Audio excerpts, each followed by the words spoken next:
Hello friends, welcome to my channel. இன்றைக்கி நம்ம ஒரு ஈவினிங் ஸ்நாக்ஸ் தான் பார்க்க போகிறோம். அதுவும் ஹெல்த்தியான முட்டை பணியாரம் தான் பார்க்க போகிறோம். வாங்க எப்படி பண்ணலான்னு பார்க்கலாம். ஒரு 3 முட்டையை ஒரு பவுலில் உடச்சி எடுத்துக்கோங்க. இப்போது ஒரு பச்சை மிளகாய், மீடியம் சைஸில் ஒரு வெங்காயம், ஒரு தக்காளி, கொஞ்சமாக கொத்தமல்லி தழை இதெல்லாத்தையும் நறுக்கி ஆட் பண்ணிக்கோங்க. இதுக்கு தேவையான அளவு சால்ட் ஆட் பண்ணிக்கோங்க. கொஞ்சமாக மிளகுத்தூள் ஆட் பண்ணிக்கோங்க, 1/4 டேபிள் ஸ்பூன். நம்ம பச்சை மிளகாய் ஆட் பண்ணியிருக்கோம், அதனால் மிளகுத்தூள் கம்மியாக ஆட் பண்ணால் போதும். இப்போது விஸ்கரில் நல்லா மிக்ஸ் பண்ணி விட்டுக்கோங்க.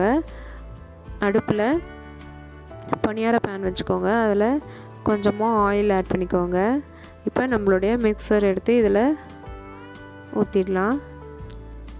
ஒரு சிலவங்க பார்த்திங்கன்னா முட்டையை வேக வச்சு சாப்பிட்றது வந்து அவங்களுக்கு பிடிக்காது. ஆனால் நம்ம இந்த மாதிரி செஞ்சு கொடுக்கறதுனால அவங்க நல்லா சாப்பிடுவாங்க. முட்டையை பார்த்திங்கன்னா நல்லா வெந்துருச்சு ஒரு சைடு. ஈஸியாக இருக்கும் இது நம்மளுக்கு திருப்புறதுக்கு கூட. நல்லா பிடிக்காது, நான்ஸ்டிக்காக இருக்குது, ஸோ ஈஸியாக வந்துடும் நமக்கு.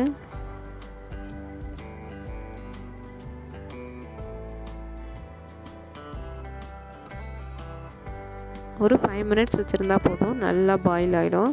இப்போ நம்மளுடைய சுவையான டேஸ்டியான முட்டை பணியாரம் ரெடி ஆயிடுச்சு. நீங்களும் உங்கள் வீட்டில் செஞ்சு பாருங்கள், எப்படி இருந்துச்சுன்னு கமெண்ட்ஸ் பண்ணுங்கள். என்னுடைய வீடியோ பிடிச்சிருந்தால் லைக் பண்ணுங்கள், ஷேர் பண்ணுங்கள், சப்ஸ்கிரைப் பண்ணுங்கள். மறக்காமல் பெல் பட்டனை கிளிக் பண்ணுங்கள். Thank you friends.